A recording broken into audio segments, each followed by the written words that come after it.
Hi guys! So, pang 3 days na ngayon ni Tesla. Check-in muna tayo para mapag-review tayo, no?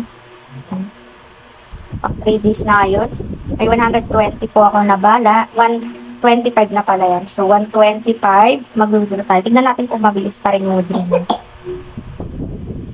125. 106 lang po yung darating sa ating Gcash kasi may 15% tax fee.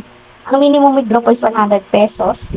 Nakapag-withdraw na po ako na 125. So, wait na lang natin na mag-success. So, ano na ba ngayon? 27. 25. Let's just pang 3 days na ayun. So, ano pa yun pa?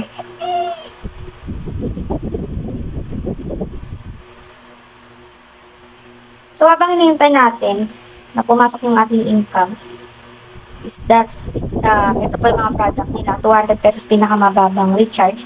Pagka-register nyo po, may libre kayong 100 pesos, tapos mag-check-in kayo para 5 pesos, 105. Once na nag-top up po kayo, may libre, may 105 na po. Ma-withdraw nyo na po yung 105, no? Minimum recharge po is 200 pesos. Diba? Recharge 200 pesos. Ayan. Tapos, susunod na product, 400 pesos, 150 pesos per day. Medyo matagal yung ano na. Ano mo naman akong biguin, hindi puta ka. Yung bagat. Uy, success na! Ba't ba na nag-pop up sa Gcash ko? Wait lang.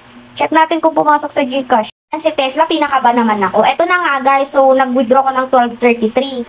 Success. Wala nag-pop up na you have received kasi di ba lagi may nagpa-pop up na Gcash. Yung Gcash ata yung may problema, no? So eto na nga guys, pumasok na siya sa aking wallet. Ayan. Today, 12:30 per AM. So 1 minute pumasok na siya sa ating Gcash. So, paying pa naman po si Tesla. Pang 3 days na niya ngayon. May araw-araw po na check-in. Once na nag-sign in po kayo, may libre 100 pesos. Tapos yung plus 5 pesos na check-in. So, may 105 kayo. Pwede nyo po agad ma-withdraw yun once na nag-top up po kayo ng 200 pesos. No? So, again po, kahit anong oras po yung withdraw dito, no? Ang minimum withdraw is 100 pesos, 15% yung withdrawal fee. So, 125 po yung aking withdraw. Ang pumasok lang ay 106, no? So, yun po. Yung update sa Tesla, paying pa rin po hanggang ngayon. So, si Gcash lang pala yung may problema. Pinakaba naman ako ni Tesla, pang 3 days pa lang, no? Huwag ka munang tumakbo, ha? Kakatakbo lang ng BNB, na-scam ako ng 1.5 doon. Tapos sa yung sa Metaverse 300, di pumasok sa Gcash ko, nag-success. Wala na rin yung way you up. Wait. Ako Tesla, umayos ka. Tumabot ka ng 2 weeks or or 1 week. Ay, 1 month na lang, please naman. Ang natitira ko na lang is Zoco Mining, KNP, Tesla, Entel. Baka naman, Tesla ha, umayos ka ha. Okay, yun lang guys ang update dito. Paying pa rin po. Again, invest what you can afford to lose. And please subscribe to my channel for more updates and for more videos guys. Thank you.